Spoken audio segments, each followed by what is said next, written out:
Welcome back to another episode of Rock Boys Football, continuing to take a look at the next week's slate, heading back out to the Big Ten. Maryland heading on the road to play Nebraska. What's most intriguing about this matchup, both teams sitting at 5 wins, a chance to get to a bowl game with a win in this matchup. The Maryland Terps started out 5-0, 4 straight losses. Wheels kind of fallen off for Coach Mike Loxley in this program.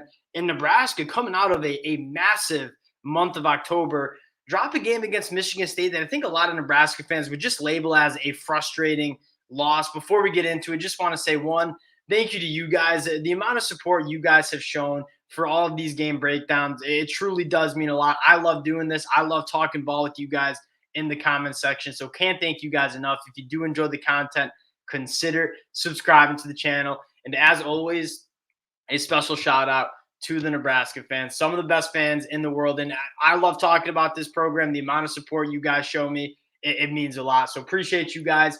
And without further ado, let's get into this one. And I want to start with this Nebraska offense going up against the Maryland defense that just gave up 51 points to Penn State, 33 against Northwestern the week prior. Really good against the run, but kind of a leaky secondary. And can Nebraska find some success pushing the ball down the field against a Maryland secondary that hasn't been great this year? That's probably the biggest question that we have heading into this game. Now, Nebraska on offense. What I'm really happy about, I guess you'd say, for this Nebraska offense is they have an identity.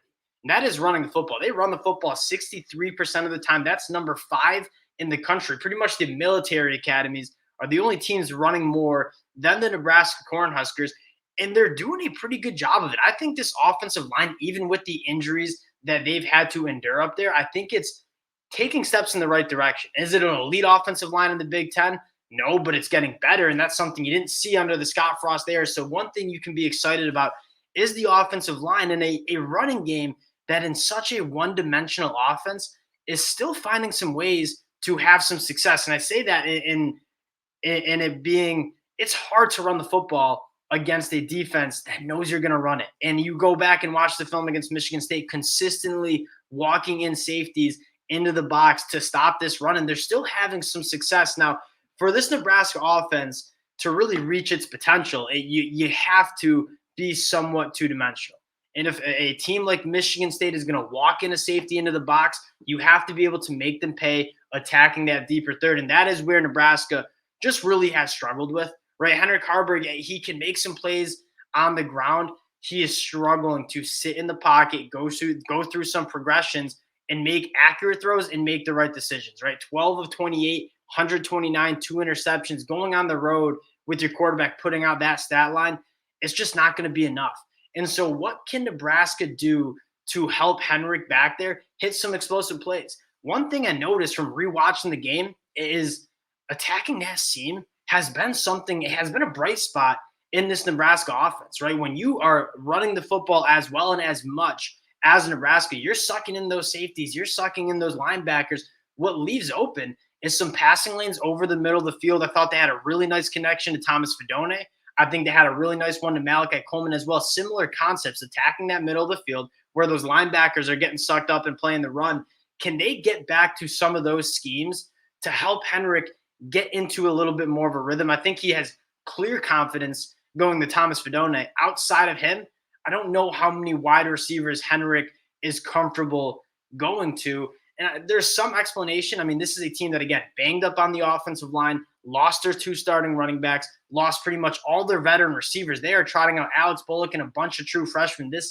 It's hard. Like, it's hard to rely on a plethora of true freshmen to be playmakers in an offense, but that's what's going to need to happen. And I wonder if there's some sort of ways Nebraska can get back to attacking that middle of the field, getting the football to guys in space. And I would like to see Malachi Coleman get the football more and maybe some jailbreak screens, some bubble screens. This is a guy that is 6'4", 200 pounds, is the fastest player on the field. Let him try to make some plays in space. Make it easy for Henrik Harburg to have some kind of just some rhythm throws, get him comfortable in this game. I'd like to see a little bit more of that, because if you're this one-dimensional on the ground, it's really hard to win a football game consistently. So that's what I'm looking for Nebraska on the offensive side of the ball. Again, a secondary for Maryland that has not been great, especially in tackling in space. Make them tackle in space. This is a hard team to run against, right? 3.1 yards per carry allowed for this Maryland defense. That's 16th in the country. I think Nebraska, if they want to win this football game, need to find ways to hit explosive plays, pushing the ball down the field. Now, flipping the sides, we said this, Nebraska is winning a lot of football games because this defense is one of the best, not only in the Big Ten, but in the country. You take a look at what they're doing, 18.8 points per game. That's 19th in the country.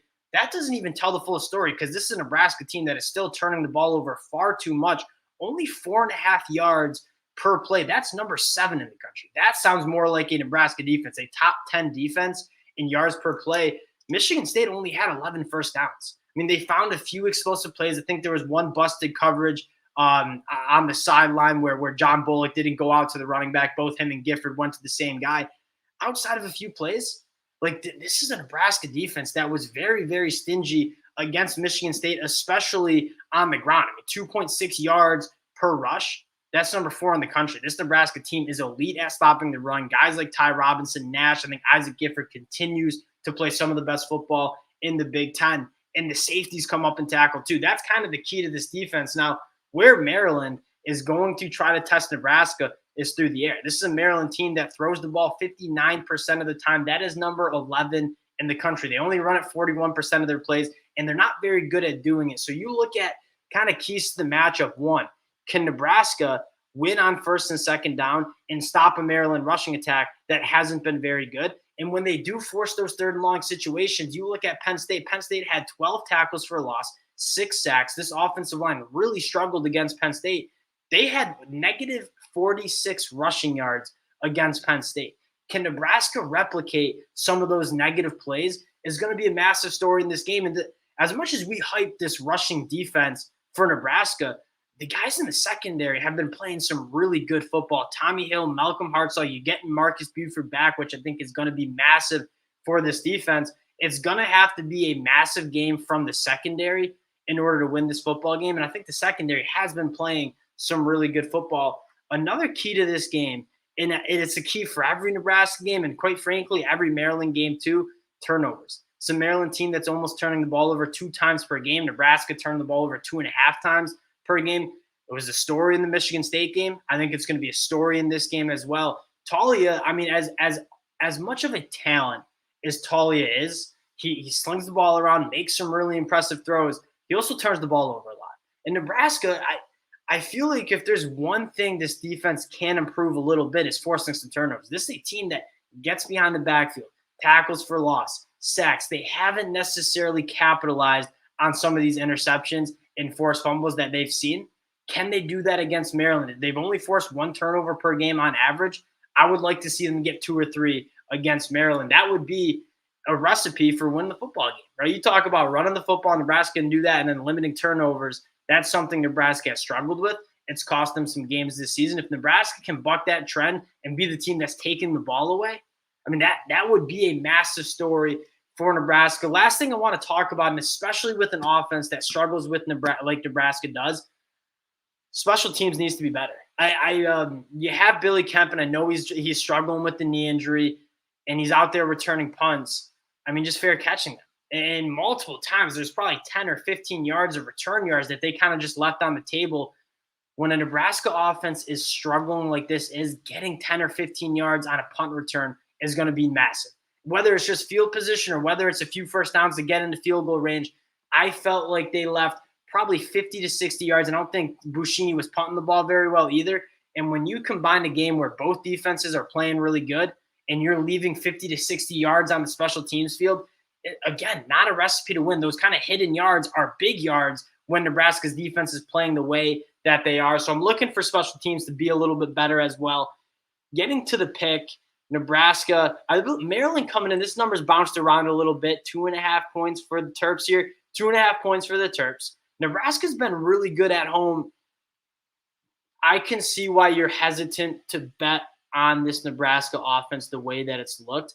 I'm going to bet on the defense. And I think they can slow down this passing attack. I think they can create a lot of negative plays similar to what Penn State is. And quite frankly, this Maryland offense has lost a lot of its confidence. 4 straight losses. I think Nebraska at home with the chance to get the 6 wins. I'm going to take them as home dogs here. Nebraska's been like a pretty profitable team to bet on. Like they've been winning a lot of games that Vegas doesn't necessarily think they're going to win. I'll take Nebraska here again. Appreciate you guys rocking with the fellas. If you do enjoy the content, consider subscribing to the channel, and we'll talk to y'all later.